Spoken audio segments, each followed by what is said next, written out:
You need to have, a smiley demeanor. You need to be pleasant to people. You need to, always be courteous, be interested in people. And I think, because if you're going around with a big sour head on you, visiting shops or whatever it is, you're going to kill any humour just at the door. So it's about, I think, maybe having a kind of an upbeat, positive, smiley demeanour that people will warm to. Welcome to the Humourology Podcast with me, Paul Boross, and my glittering lineup of guests from the worlds of business, sport and entertainment, who are going to share their wisdom and their use of humour with you. Humourology is the study of how humour can dramatically improve your business and your life. Humourology puts the fun into business fundamentals, increases the value of your laughing stock, and puts a punchline back into your bottom line. Please remember to like, subscribe, and leave a review wherever you get your podcasts. Our guest on this edition of the Humourology Podcast is an Irish entrepreneur, broadcaster, and beloved business behemoth. As the charismatic kingpin of catering, his career has served up serial success, which culminated in him founding the hugely popular Insomnia Coffee brand. Broadcasting beckoned, and he became a regular fixture on TV's Dragon's Den, and then host of Down to Business, a radio show on the Irish talk radio station News Talk. He's a keen sailor. However, his life hasn't always been plain sailing. A few years ago, he battled head and neck cancer, but like with most things in his life, he won. His serial success has given him a sense of pride, a sense of honour, and most importantly, a sense of humour. Bobby Kerr, welcome to the Humourology Podcast. Well, hello, Paul. I'm really, really thrilled to be on your podcast, and I'm really looking forward to the subject matter, which is humour. Right up my alley. Thank you. That's why you're here, Bobby, because we know you're always good for a laugh. I heard you do a quote, which I was fascinated by, that you said your favourite quote is from Pablo Picasso. Everything you can imagine is real. Was that part of the whole attitude that you had that made you successful? I don't know. I put a lot of whatever, and again, success means different things to different people. For me, success now is very simple. It's health, it's family, it's friends, it's happiness. I think we get our barometer of success becomes clearer and more simplistic as we maybe age slightly. I'm 60 this year. Well, you're looking good on it, Bobby. And I did mention that you'd gone through your episode with cancer and come out of the other side. How significant was that in your life and also in keeping a sense of humour to battle it? Yeah, well, firstly, I was so shocked when it happened that I was knocked for 6. But then once I got my treatment plan and I knew what I was doing. And I basically put my head down and said I was going to get through it. So I did have some humor in the darkest hours when I was getting radiation treatment. You used to be able to bring in your own music when they were basically strapping you down in this mask down to a table. And I used to bring in Pink Floyd, and I used to say to them, can we not play this any louder? And I'd have my Pink Floyd CDs turned up really, really loud, just so that I could bear what was almost akin to being buried alive, like a suffocation. Really, really scary thing. You get used to it after a while, but I struggled with it at the start, and Pink Floyd got me through it. Is music important in your life? Always has been. I've always been somebody who went to gigs. I still listen to a lot of music, and I find music really relaxing. I listen to music mainly when I run now, and I think the combination of running and music is not to be beaten. There's a lot of a kinship between people who love humour and people who love music. Do you find that? You know, most of my friends, my close friends, I still hang around with guys that I was in secondary school with. You know, where we had a 40-year reunion recently, and those same guys, you know, are all into music, and they are the people that I slag most, and they probably slag me most. So clearly there are parallels there. We had Dr. Richard Bandler on recently, who developed the field of NLP, and he said one of the greatest things that you can do, whether that's in business or in personal life, is to chide people. And you've just used the term slag each other off, which I prefer, to be honest with you. But that taking the piss, generally. Love it. That's one of my favorite types of humor, because it's banter, it's quick, it's impulsive, it's, you know, there's not too much thought goes into it, and it just happens. Was that part of the chiding, the taking the piss? Did that come into the boardroom as well? Yeah, I remember once when I worked, before I had my own business, I worked for a very successful Irish entrepreneur. And I remember saying one time to him, you know, we were only just having a bit of humor just to get through the day. And he says to me, well, you're laughing at the shareholder. And I said, well, maybe we are. But he didn't think it was funny. But I remember working in kitchens, working in very pressurized situations. And humor really is the greatest tonic when you're under pressure. So people will joke, but you know, you're there and the place could be falling apart. But if there's a bit of banter going on, it actually holds the whole scene together. So that's always been my way of operating. So you say it's always been your way of operating. Was the young Bobby Kerr therefore always humorous? I'm not, like, again, I think you asked the question, do you think you're funny? I'm not sure. I often laugh at my own jokes, which is probably something you shouldn't do.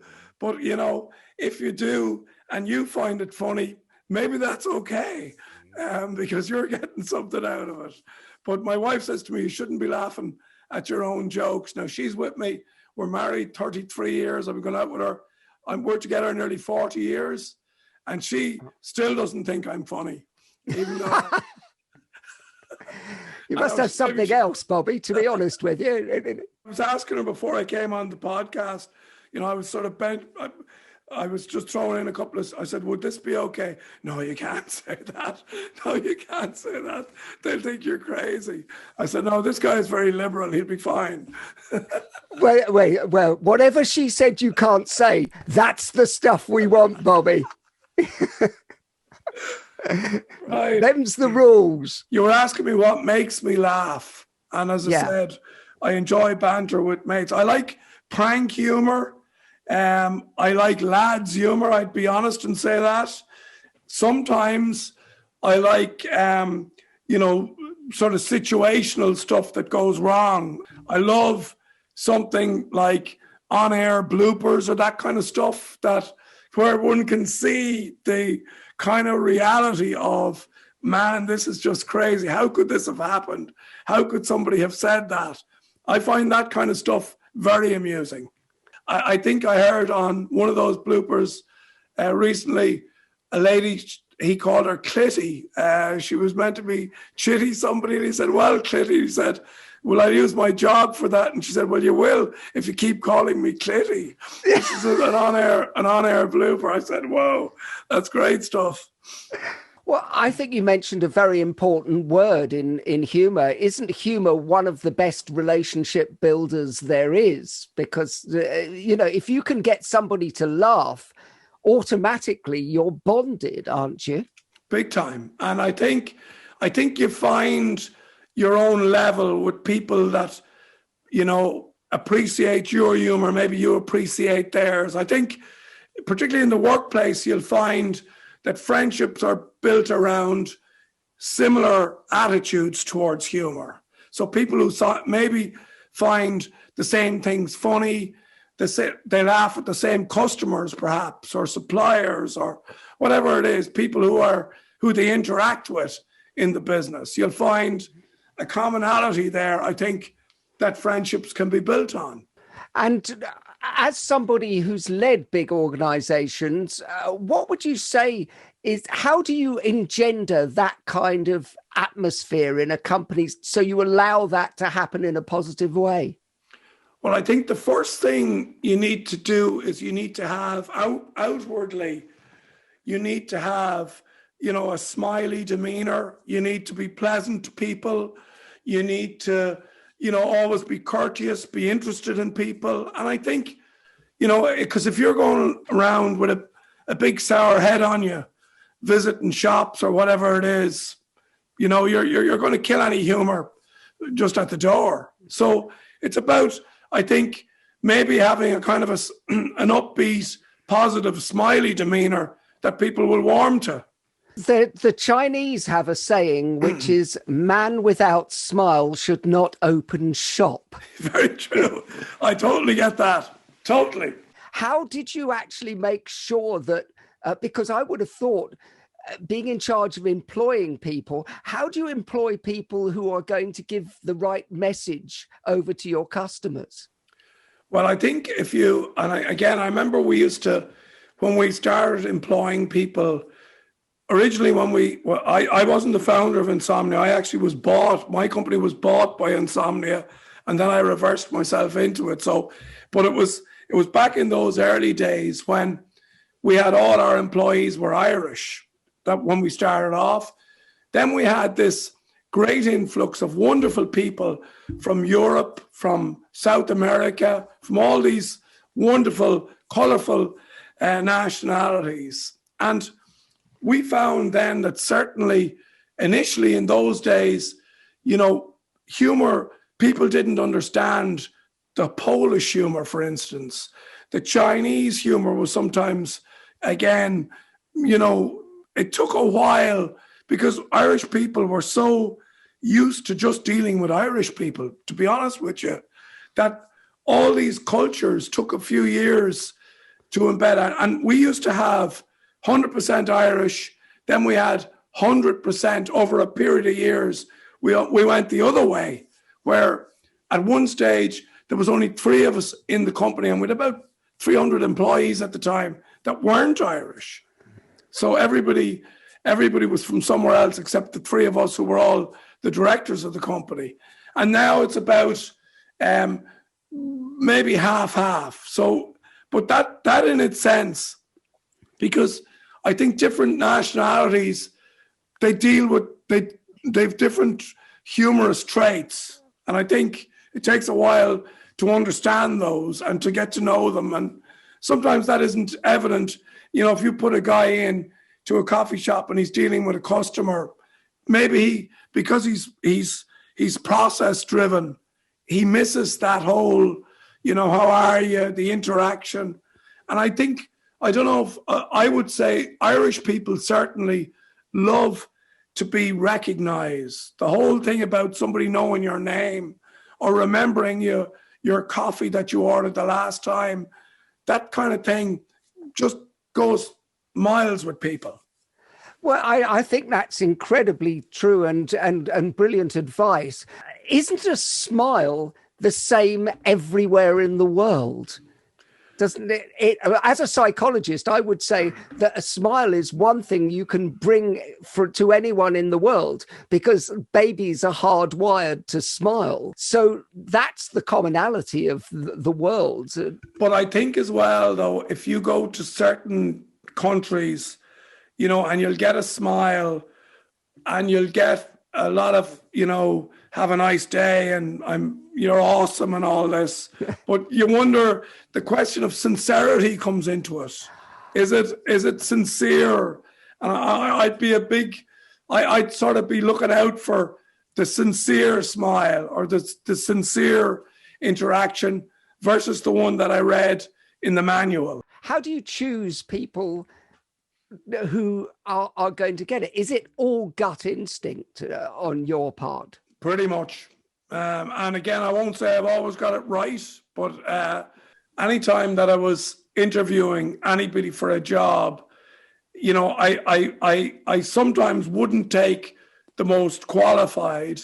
I would take the person and look at the job in how is this person going to fit in to our organization and the situation. And I think if you approach it that way, you know, you have a much better chance of success. People who listen to this podcast are listening for different reasons, to be entertained, hopefully, but to take away nuggets. And I think that's a fantastic nugget, because as a psychologist, I would say that people, when you're going for a job, I think the most important thing you can do is get rapport with the people you're getting a job from. And you're somebody who's been a boss of big organizations who is saying, yeah, it still comes down to that feeling that you get on with somebody, that you like them, that, you know, you can get over your qualifications. Yeah. And, you know, qualifications are only and I do believe in education, and I do believe in learning, you know, learning on the job, you know, re-education, I believe in all that. But I think education, it will get you in the door. But beyond that, I've seen very, very smart people over the years who couldn't get on with anybody, and they become a liability to an organization. No matter how smart you are, if you can't get on with people, you're no good. I completely agree. So that takes me on to the question, is everyone funny, Bobby? I think you've kind of answered that in the sense that maybe not. I think there are many people that I've met that aren't funny and will never be funny. And even sometimes, you know, having a laugh with them is sometimes entertaining, because they just don't get humor. And you can have fun with people like that as well, that have no humor. I've yet to meet anybody who has said, I don't have a good sense of humor. And on every dating profile, people will write GSOH, won't they? So everybody's thinking that they have a good sense of humor, but you think in reality it's not true. No, because I think of all the people that I meet over the course of my day, over the course of my week, and there are people I meet that just aren't funny, and they never will be funny. And, you know, it takes all types, but I like to shake and move with the people who are, if I can.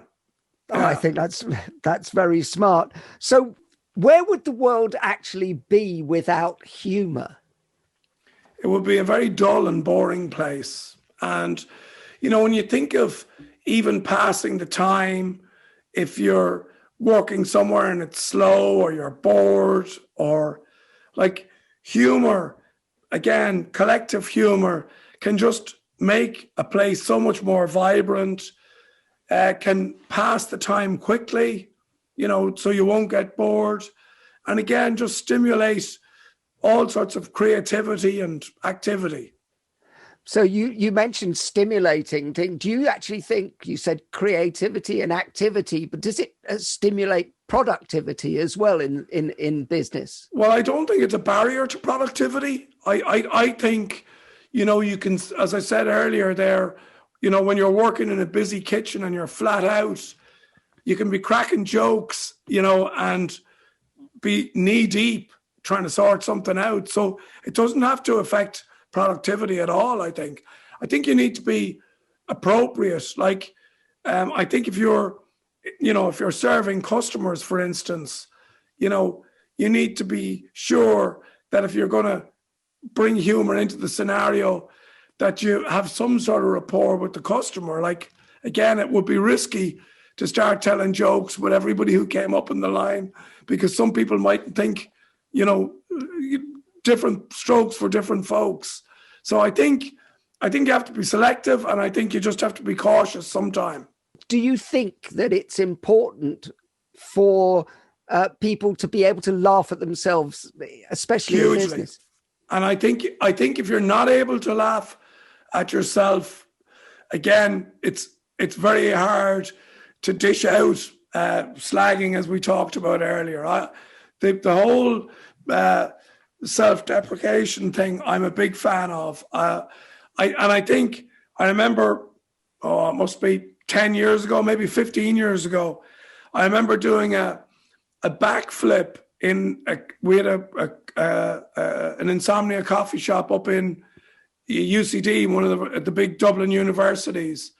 And I was up there working, and I slipped on I think it was a pat of butter, went right up and landed on my back, and there was like 400 students watching. And I said, Jesus Christ, when you jump up and you're actually hurt, but you don't want to, you just say, oh yeah, I'm fine. I nearly broke my back, but all I could do was stand there laughing. And I just think, yeah, laugh at yourself, because, and again, people who are good at it can be extremely funny. I think it's a type of humor that, done well, can be extremely, extremely funny. Yeah, I've got Irish roots, and I think the Irish are very good at self-deprecation. I think there are certain countries where self-deprecation, they don't actually like it. And I would say, maybe I'm exaggerated, but, there's something natural with the Irish about, that'll be what I'm like, and I just think that that is why maybe, and I'm just working this out as we go along, but maybe that is where the Irish charm comes in, because if you can naturally self-deprecate and people warm to you, do you think there's any truth in that? I've just made that up. I do. And again, I like, not that you're out there wanting everybody to warm to you. I don't think we go about our day with that intent. But I do think that, it does show a form of humility, be it, to use another word, that I think people would admire, because it shows that you're not above anybody else, or you don't consider yourself above, and you're willing to sort of say, well, look, I screwed this up, so what? So no, I'll tell you another thing that happened to me about 2 years ago, and there was I've got 4 daughters, and I was out for a walk with my 2 youngest daughters, and this car pulled up and said, how are you, Bobby? How are you? And I went over to the window of the car, and the lady said, oh, how are you, Bobby? And I didn't know who she was. And she said to me, Jack's after passing. Jack has died. And I said, I'm really, really glad you told me that. And I'm really, really sorry about that as well. And then we had another bit of chat. And then I went away, and the girl said to me, who was that? And I said, I don't know who it was. I didn't know the person. But I felt, rather than, making it more awkward, that the easiest thing to do was to just say, I do know Jack, I just can't remember him now. But really sorry for your loss. And the kids couldn't believe that I would do that. And I said, well, was that not the best thing to do in the scenario? It would have been disrespectful to say that I didn't know her husband, who I should have known. So anyway, it was just something that happened. No, it's important, isn't it? It's by the way, I think that the people with you introduced a really interesting word, humour, as humility as well, and then that story shows the humility of you. You could go, well, I don't know who he is, but why hurt somebody's feelings? That's it. And again, I think that's the only type of humor that I probably don't subscribe to, is where somebody is genuinely hurt or upset, or if whatever the humorous act. I wouldn't probably always have thought this way, but I would say that if the humorous act or joke or whatever it is offends somebody, then it's not. You've crossed a line. Well, yeah, but humor can be bullying at times. It's in the wrong hands. It's a knife in the wrong hands. Can stab somebody, but also can actually make you a beautiful meal. But you talk about being able to laugh at yourself. I've done this a few times. I remember, speaking with a group of accountants, and there's a room full of accountants there, and you come in and you say, well, what does an accountant use as a contraceptive? And you say, his personality. And they all say, well, sorry, we're accountants. How can you speak to us like that? But if it's done in the right way, if it's done in a way, it's risky, but if it works, it works well. Yeah, well, I used to work at the Comedy Store, and we had the equivalent joke, which is, what do you say when you see three accountants up to their necks in shit? Not enough shit. So do you think people laugh enough in the workplace, Bobby? I do. Well, any of the places I've ever worked, there's always been some sense of humor or but there's always the serious business of getting the work done, getting whatever it is, hitting the sales target.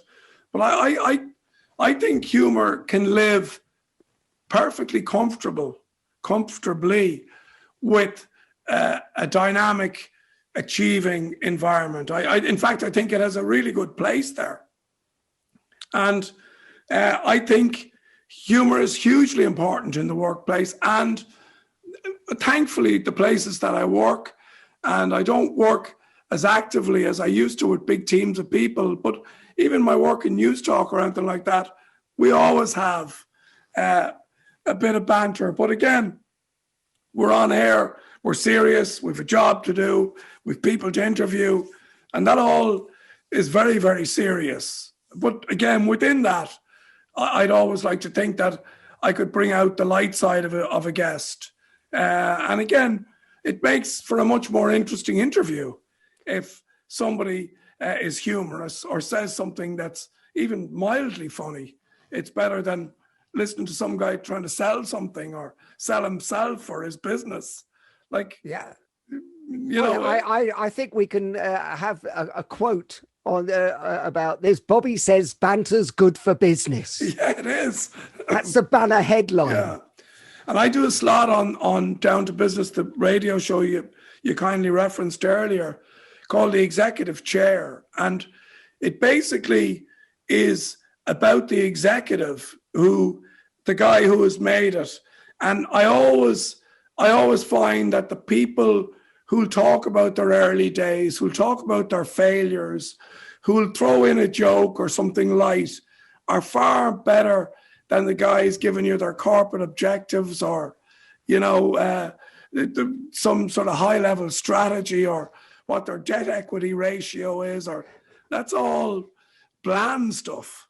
So, and I'm amazed sometimes as well at, intelligent people, smart people who don't get the importance of personality, who don't get the importance of good, no-nonsense communication, sincerity, all that stuff, humor, interaction, far better listening if you're a radio listener than some guy spouting off, his latest acquisition.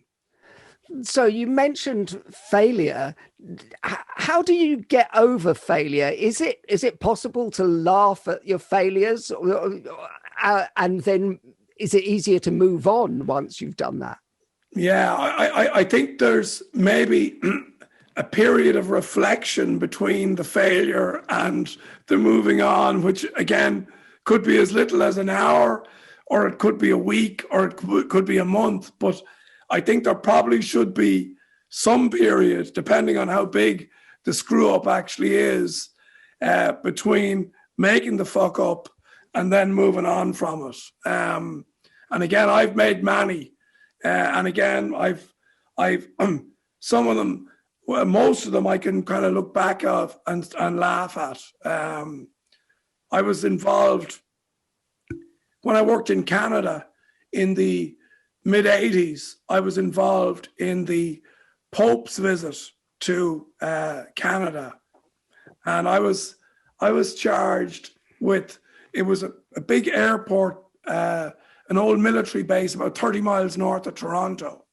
And the company I was working for were doing all the catering, right? Huge logistical operations with massive big trailers and trucks and living in camper vans and all that. And I was on the site. My job was to run this. And they were expecting 1 million people, right? That was the forecasted visitors on the day. And the event was in September. In June of that year, we froze 500,000 sandwiches under liquid nitrogen, right? This was back in the mid 80s. Never heard of it, never saw of it. And we had all these frozen sandwiches. And then the event was on in September. The Pope arrives. 3 days before he arrives, it rains cats and dogs, right? Torrential rain. The site becomes a mud bath. It was like a scene out of Father Ted, priests and nuns and everything rolling around in the mud. The day happens, and of the 1 million that were expected to come, 100,000 people came, and guess what? 50% of them brought their own sandwiches. There you go. That is a true story.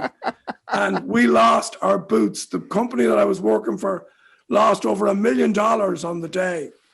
It was like my boss was fired. Yeah, I was only the grunt on the ground, directing traffic. But the guy who I was reporting, he got the bullet the next day. And I remember thinking, this is failure. This is fail fast, fail big. And I barely survived it, but I did. Yeah. Wow. Well, yeah. That's a great story. That happened in 1984, I think it was. Bobby, if I asked you to write a business case for humour, what would you include in that? I think it's a great motivator for staff, number one. It's a really positive way to interact with customers, number two. And I'm talking light humor here now on the customer side, because bearing in mind that we may not know them too well.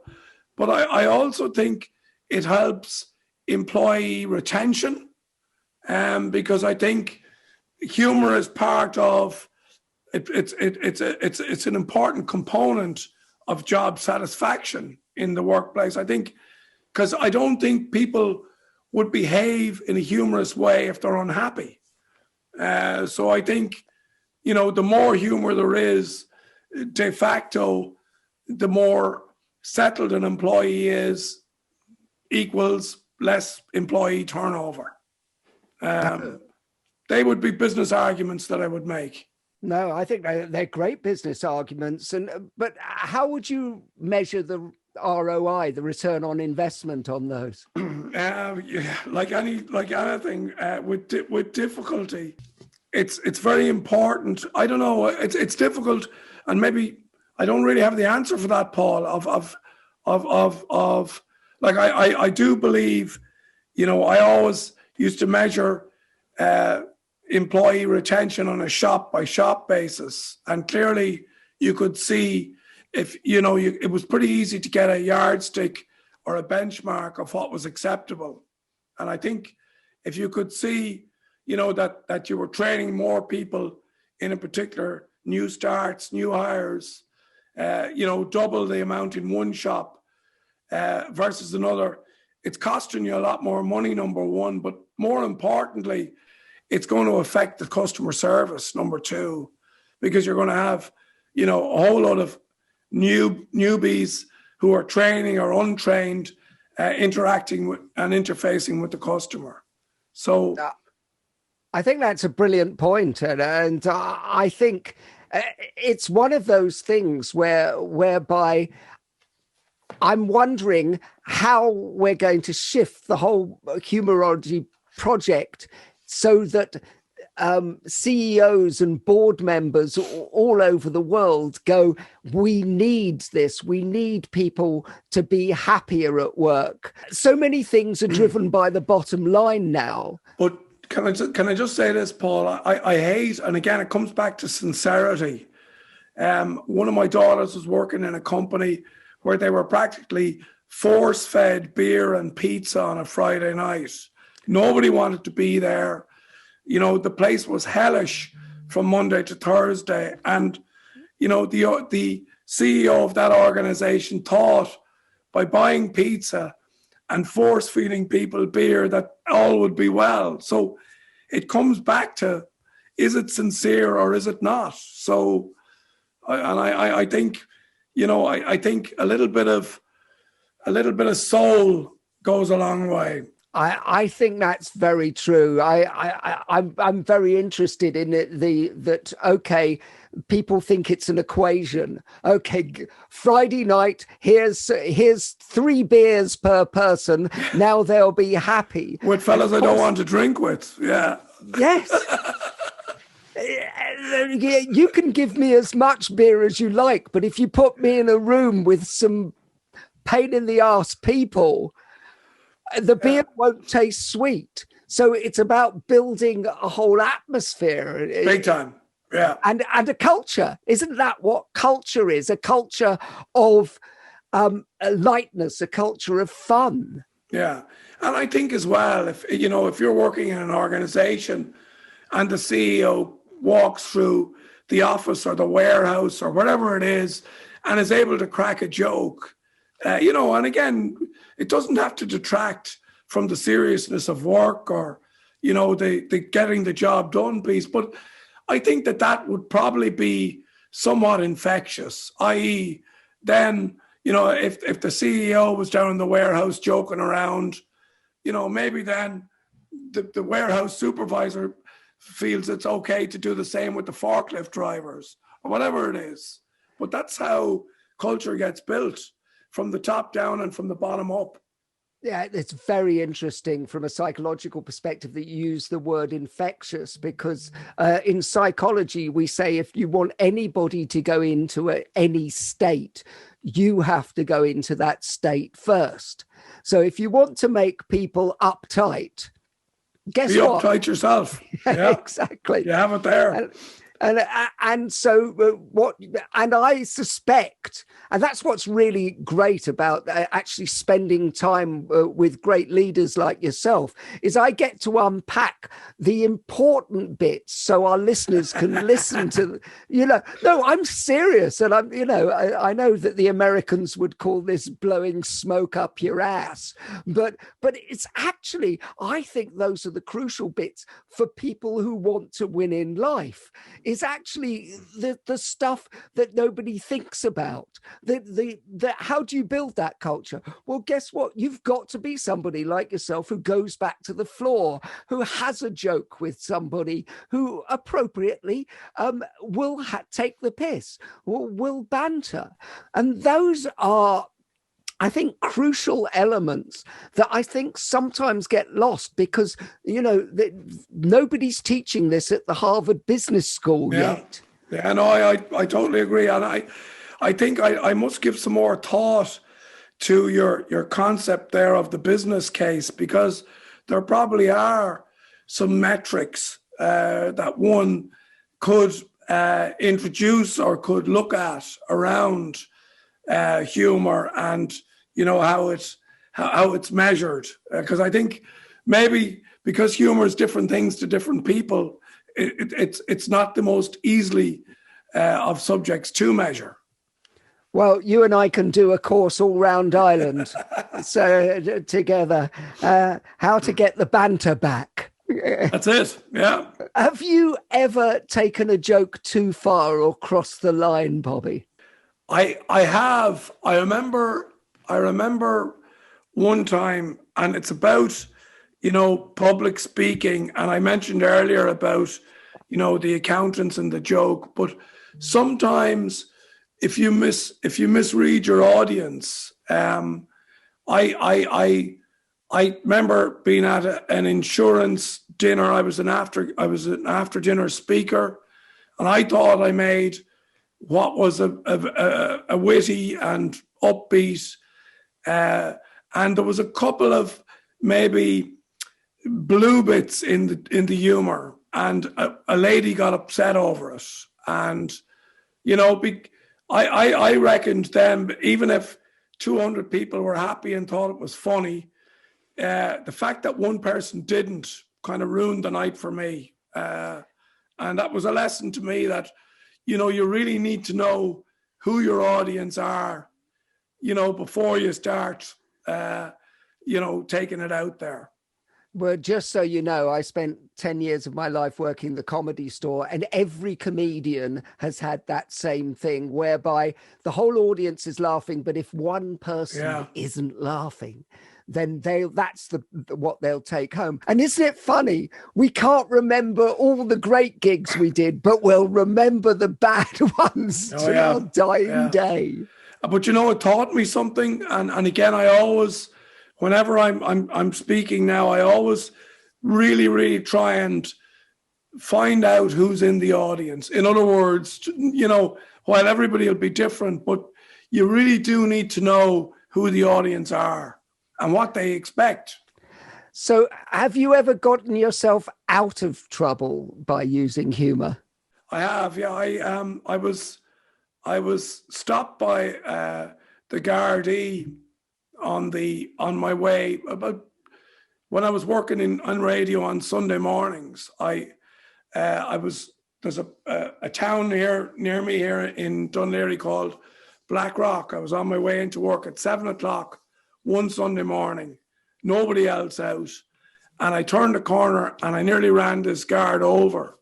He was standing in the middle of the road, and he said, "Where are you going?" I said, "I'm going to work." And I said to him, he says, "Well, you're going too fast." And I said, "Well, guard, there's only you and me up here now. Surely this is hardly the crime of the century." And he said, "It's hardly the crime of the century. Now get the fuck off out of here and go into work and leave me alone." But he was a big, and I wasn't disrespectful to him, but I suppose I was cheeky, and he saw the funny side and let me go. So, well, that's useful then. Is humor a superpower? Do you think? Do you think that it's one of those things that the best have it at their fingertips?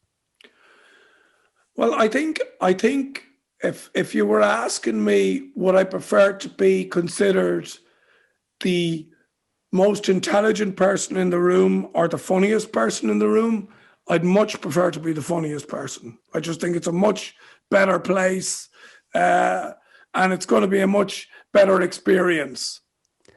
So do you think, I think there's a correlation between intelligence and humor, because you need emotional intelligence to get humor right.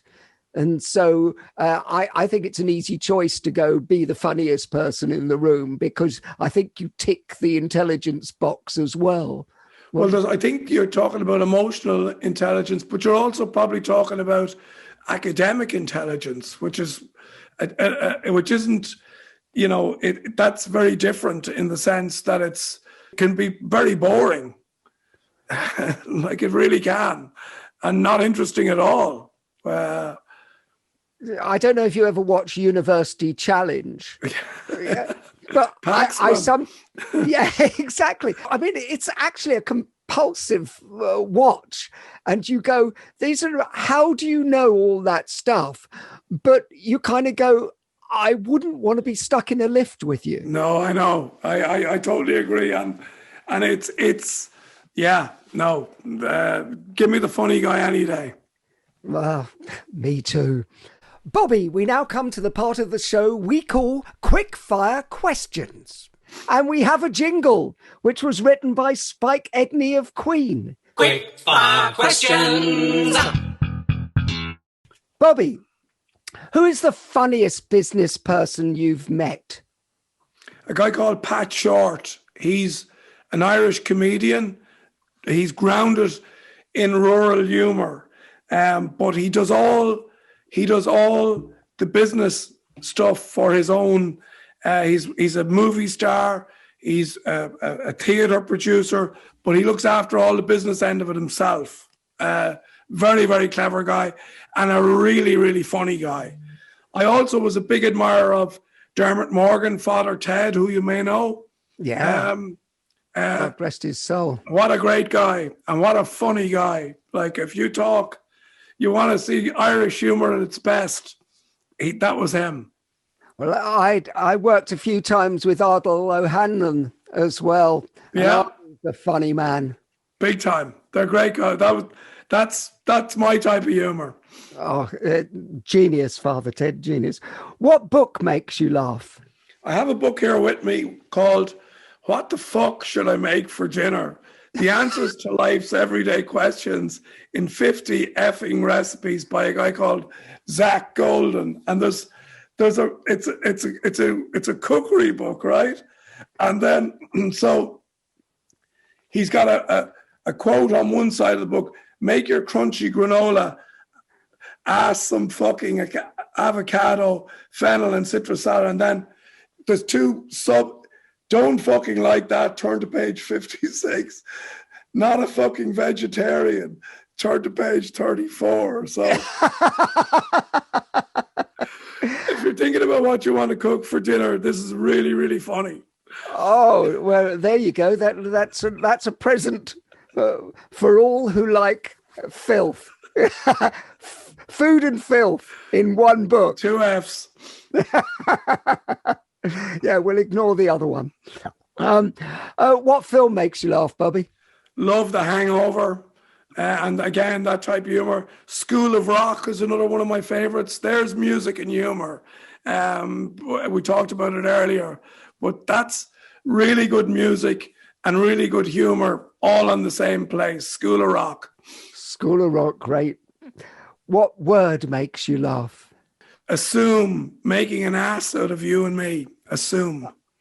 Oh, I love the quote. We go back to films, but the quote from Lock, Stock and Two Smoking Barrels, which is, assumption is the mother of all fuck-ups. Yeah. What's not funny? I think jokes that hurt people's feelings, like we talked about earlier. I'm always uncomfortable around anything around even like people with disabilities, that type of stuff. That's just not my type of humor. I don't consider that funny, even though I know some comedians use it as a platform. But I think if you take a narrow focus in on a particular group or a particular set of people, you have to be very, very careful. So I just think those kind of jokes are not for me. I asked this before and you sort of answered it before, but I'm going to ask it again just because it's in quickfire questions. Would you rather be considered clever or funny? Definitely funny. I'm not interested in being considered clever. Definitely funny. Much better taste to have. And finally, Bobby, desert island gags. If you can only take one joke with you to a desert island, what would that joke be? Now, this is where I have a dilemma, because I love the light bulb jokes. Because I like the simplicity and I like the fact that they're one line. I was chairing a debate recently up in one of the universities here, and I had 5 different light bulb jokes that applied to the 5 different universities. So I was able to adapt the jokes. So like you've got Trinity, which is considered, say, a posh university here in Dublin. So how many Trinity students does it take to change a light bulb? The answer is 1, but the light bulb never really gets changed. The student from Trinity puts the bulb in the socket and waits for the world to revolve around him. And then there's the second university, which is probably maybe, it used to be a technical university and now it's got full university status. So, and it's called DIT, now called TUD, Technical University Dublin. So you say, how many DIT students does it take to change a light bulb? 2, 1 to change the bulb and the other to complain if they had a better college, the light bulb wouldn't go out. And then there's DCU, which is a similar place, which they call themselves a university, but there was a kind of a question mark over their pedigree. They were only a university for the last 10 years. How many DCU students does it take to change a light bulb? Trick question. DCU isn't a real university. And then there's the Art and Design University that's just over here in Dunleary. It's called IADT. And how many IADT students does it take to change a light bulb? Lava lamps don't burn out, man.